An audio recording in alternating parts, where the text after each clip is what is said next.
When are the Yankees going to learn? Now, as you can see by the title and thumbnails of this video, the definition of insanity, that is the New York Yankees. They keep on running it back, if you will, for the past 25 years since Brian Cashman has been in office as the general manager of the New York Yankees. Brian Cashman has a couple of World Series under his resume. Now, some Yankee fans may say, well, he didn't build those dynasty Yankees, even though he got there in time for a couple of them. He did not build that team. He obviously built the '09 team, but ever since 2009, the New York Yankees have not won or been to a World Series in the last 15 years. That is unheard of. If you're a Yankees fan, at least, I would imagine you're used to winning and being in the World Series, the Fall Classic, year after year. It's what the organization is about, winning championships. The Yankees, for that matter, have not been about winning championships now for the past 15 years, and we're nearing 20 years now, and in 2024, do you, the viewer watching this video, view the Yankees as a World Series contender at this point of the season in 2024? We are at July 10th. We are in the middle of July, about to reach the All-Star break this week. Where do you see the Yankees going the rest of the season? What is your outlook? What is your expectation as a fan, whether you're a Yankee fan or not? What do you see the Yankees doing? Really, this Yankees team has fallen in hard times, and it's unfortunate because I know a lot of Yankee fans are really excited about this team.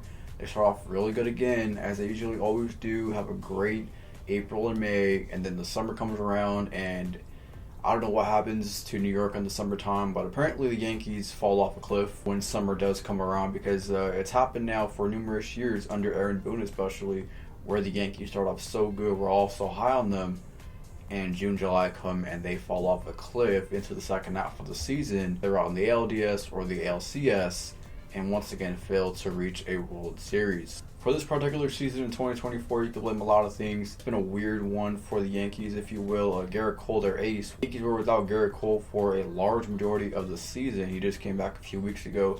Garrett Cole hasn't been the same guy ever since he came back. We'll see if he does kind of regain his form as the season goes along, but he hasn't even got back to his ace level status, if you will, only made a handful of starts. One guy I did want to talk about on the pitching end is Carlos Rodon. Carlos Rodon was kind of injured last year, on and off, and when he was on, he really was terrible. In the rotation in 2023, he was terrible, and we're seeing more of the same in 2024, where Carlos Rodon is just not a great MLB pitcher, especially one for the Yankees. And again, this is a thing that happens with certain players, whether you're a position player or not. You go to New York and you go to the Yankees especially, and some guys just don't have it. They have the yips, if you will, and it seems like right now Carlos Rodon may have a case of the yips, because he's not the same guy that he was in Chicago or even San Francisco for that one season where he eventually got paid to join the Yankees on a $162 million deal. The same deal as Freddie Freeman. Both of those contracts are going in opposite directions. The Dodgers obviously reaping the benefits of Freddie Freeman. He's been phenomenal, maybe even better than he was with the Braves. Carlos Rodon has just been one of the worst pitchers in baseball. Let's just call it what it is. He's been one of the worst pitchers in baseball, and I had high hopes for Rodon signing with the Yankees. Like, all right, that's great. They got a 2 guy at the very minimum. I don't see Rodon as an ace, but definitely a solid 2 at the time, and at this point, he probably isn't even a 5 at this point. So the Yankees got to figure that out, what they're going to do with Carlos Rodon. Really, this all started this season when Giancarlo Stanton got out. He's been out now for a couple of weeks, but really, Big G in the lineup. He's not the same guy that he was in Miami, obviously, but obviously his presence makes a difference, and you just lengthen out that lineup a little bit more. You're not playing Trent Grisham every day if you're the Yankees. You have Giancarlo there as a DH. It lengthens that lineup. It gives pitchers something to be wary of, because at any given time, Giancarlo Stanton could knock one out of the ballpark. And so losing Stanton, big loss for the Yankees lineup. Even at this point in his career, Stanton is still a threat in that Yankees lineup. And many people calling for different heads, in this case, Aaron Boone and Brian Cashman. And I made multiple videos now about the Yankees over the last couple of years, and for me, it goes back all the way at the top. And it always, for me, does start at the top when it comes to organizational turmoil. Hal Steinbrenner, the owner, is not like his dad, and that's okay. He doesn't have to be like him, but at the very least, you got to be able to make tough decisions. And if you're going to be the owner, you got to make tough decisions sometimes. If it is about cutting profits at the end of the day, then Hal Steinbrenner is doing a fantastic job. But if it's not, it's about winning World Series and getting to the Fall Classic. Hal Steinbrenner has failed for the past 15 years now. He's got ties with Brian Cashman. Brian Cashman, know they're buddies. I know that's how it works.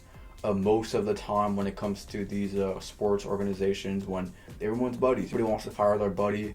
But I think it is time for the Yankees to cut ties because Brian Cashman just cannot build a winner at this point, and they keep running the same team back. And if Cashman goes out, acquires Stanton in 2018, that big fish, if you will, right? Does it again this season with Juan Soto getting that big fish only for 1 year.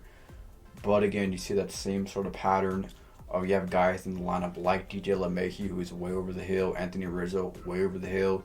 Gleyber Torres, I'm not going to say way over the hill, but he's not the same guy he was, and he hasn't been the same guy he was for a long time now. Clearly, even when the Yankees were playing good, there was some holes on this ball club. I'm not sure what the Yankees do at the deadline as to what they're going to patch up, who they're going to add this coming July in a couple of weeks. For me, when it comes to the Yankees and how do they fix this, to me, it's firing Brian Cashman. Obviously, Hal Steinbrenner is not going to sell, so for me, you have to fire Brian Cashman, get a new GM. Aaron Boone has to be on the way out right after Brian Cashman. I don't think Aaron Boone is a very good manager. I don't think he gets the clubhouse really in order.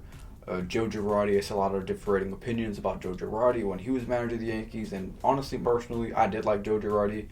I know what he did in Philadelphia, a couple of years ago, that he didn't really succeed there, but he was a Yankee player before he was the manager. He fit in well as the Yankees manager. I thought he did a fine job there. They cut ties with him long ago. See what they do, but for me, at this point in time, I don't see the Yankees making the World Series this season. Unless they make really big moves in a couple of weeks here, where I'm like, wow, they're going to go all the way. For me, I don't see the Yankees making the Fall Classic in 2024, but I'd be interested to hear your thoughts on what you think the Yankees' outlook is and what the Yankees have to do moving forward, not only this season, but going into next season as well.